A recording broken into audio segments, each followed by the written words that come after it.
Greetings and welcome to the Dr. J Vlog series. It is Monday, July 28th, 2025, and on Mondays we talk about mathematics and statistics. Now don't be scared here. We're going to be talking about empathy today though. So what do we know about empathy from a mathematical or statistical standpoint? I'm a bit reluctant to try to attach any specific numbers necessarily to the issue, but we do actually have a fair bit of high quality research on the subject of empathy. But first, it's important to note that researchers typically distinguish between two aspects of empathy, that is, the emotional and the cognitive components. And these are precisely what you probably expect. So emotional empathy is defined as an emotional response that stems from another's emotional state or condition, and the degree to which that's congruent with or aligns with someone else's emotional state or condition, and yet at the same time involves a differentiation between the self and the other.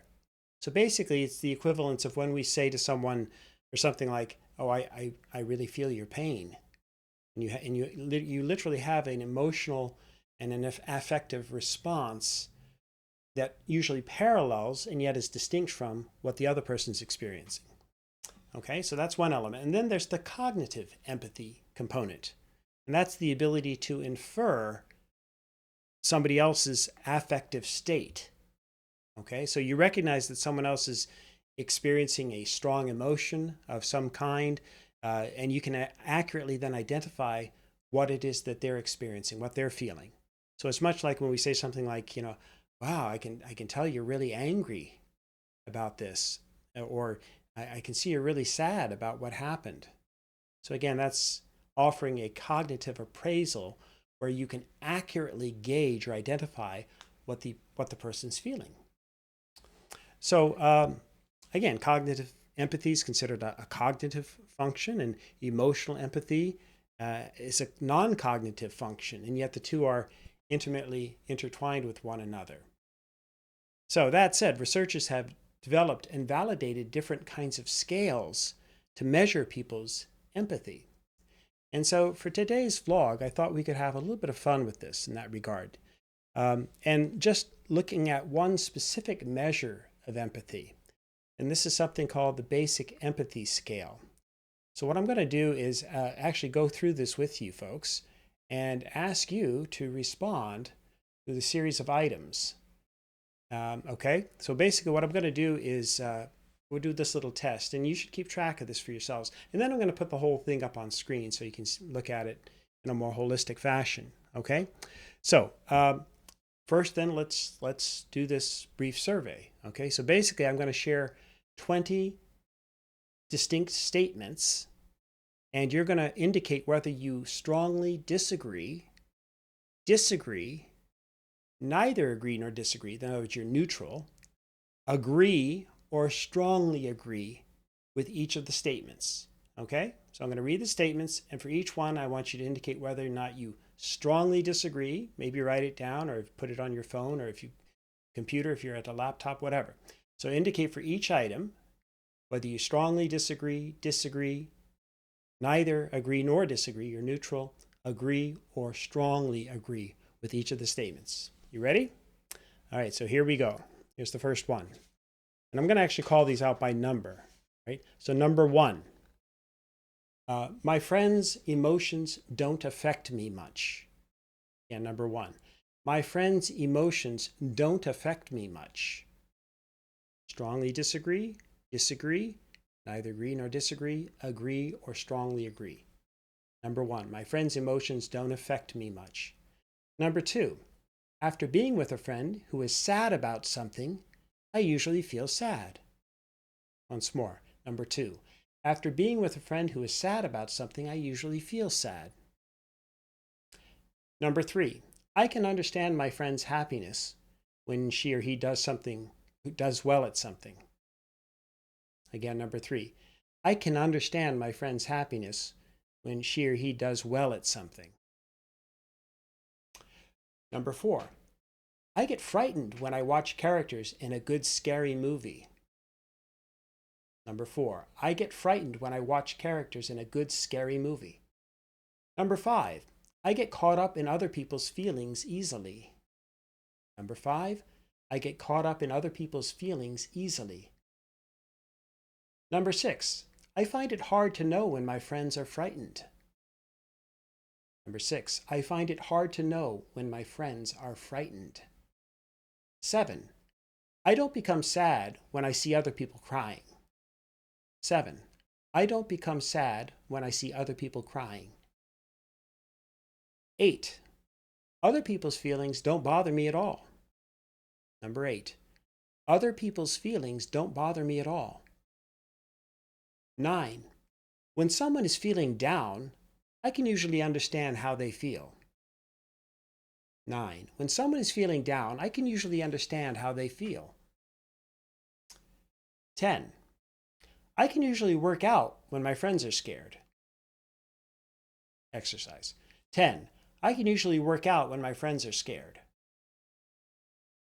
11, I often become sad when watching sad things on TV or in films. 11, I often become sad when watching sad things on TV or in films. 12, I can often understand how people are feeling even before they tell me. Number 12, I can often understand how people are feeling even before they tell me. 13, seeing a person who has been angered has no effect on my feelings. 13, seeing a person who has been angered has no effect on my feelings. 14, I can usually work out when people are cheerful. 14, I can usually work out when people are cheerful. 15, I tend to feel scared when I'm with friends who are afraid. 15, I tend to feel scared when I'm with friends who are afraid. 16, I can usually realize quickly when a friend is angry. 16, I can usually realize quickly when a friend is angry. Number 17, I often get swept up in my friend's feelings.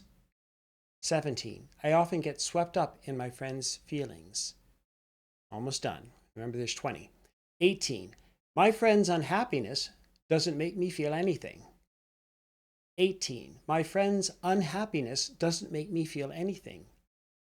19, I am not usually aware of my friend's feelings. Number 19, I am not usually aware of my friend's feelings. 20, I have trouble figuring out when my friends are happy. 20, I have trouble figuring out when my friends are happy. Okay, so those are the 20 items. And so I'm going to share everything that I just said on screen for future reference. And it breaks down then, that the whole 20 item scale then breaks down into the two dimensions that I mentioned at the outset of cognitive empathy and emotional empathy, or affective empathy, it's sometimes called. All right, so let me switch the view up here.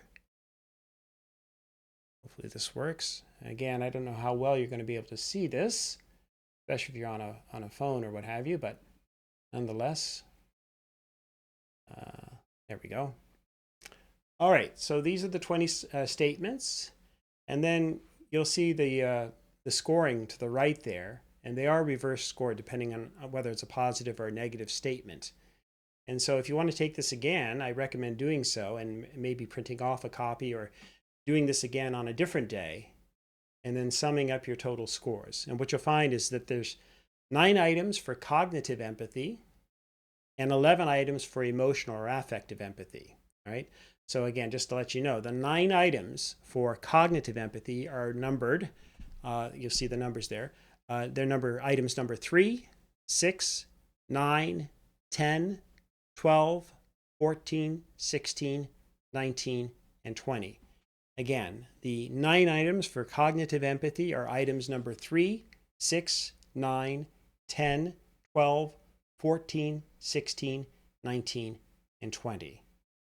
Okay, and then for emotional empathy or affective empathy, it's the other 11 items, obviously. That is 1, 2, 4, 5, 7, 8, 11, 13, 15, 17, and 18.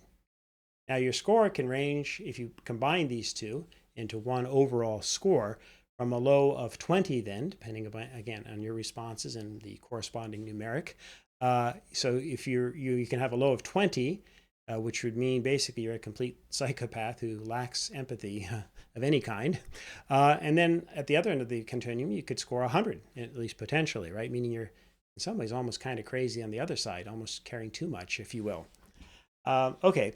By the same token, you can separate out you can separate the two scores as well. So you can either have just a cognitive empathy score, and again, based on those 9 items, your score is going to range from 9 to 45, or you can have an emotional or affective empathy score with the other 11 items, and your score then would range from 11 at a low to 55. So again, I'm not going to try to gauge where you stand today relative to the whole population. So instead, you can just sort of see for yourself these items, let them sink in, how you scored, reflect a little bit, and then I'm going to recommend that you retake the test on a different day and then compare your two results. They should be almost the same, so maybe even exactly the same, or within a point or two of each on each subscale. That's typically how this works, and there's again a number of different ways that you validate these types of scales. And this is kind of the basically a test-retest example.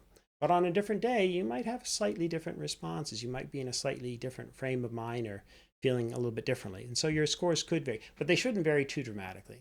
This should be tap into the core, basically how you see yourself and your, as I say, they are imperfect, but nonetheless relatively strong measures of your cognitive and your emotional empathy. Okay, so later in the week, I'm going to talk about these scores in greater detail and a little bit more of the research. And again, you can then sort of see where you stand or gauge yourself relative to the general population. So that should be interesting. Stay tuned. Tomorrow, though, we're going to be looking at empathy through the lens of music and the arts. So again, a different perspective on empathy. But until then, and as ever, may you and yours continue to create peace in your lives, nurture love in your hearts, and dole out hugs in abundance. And I'll see you soon.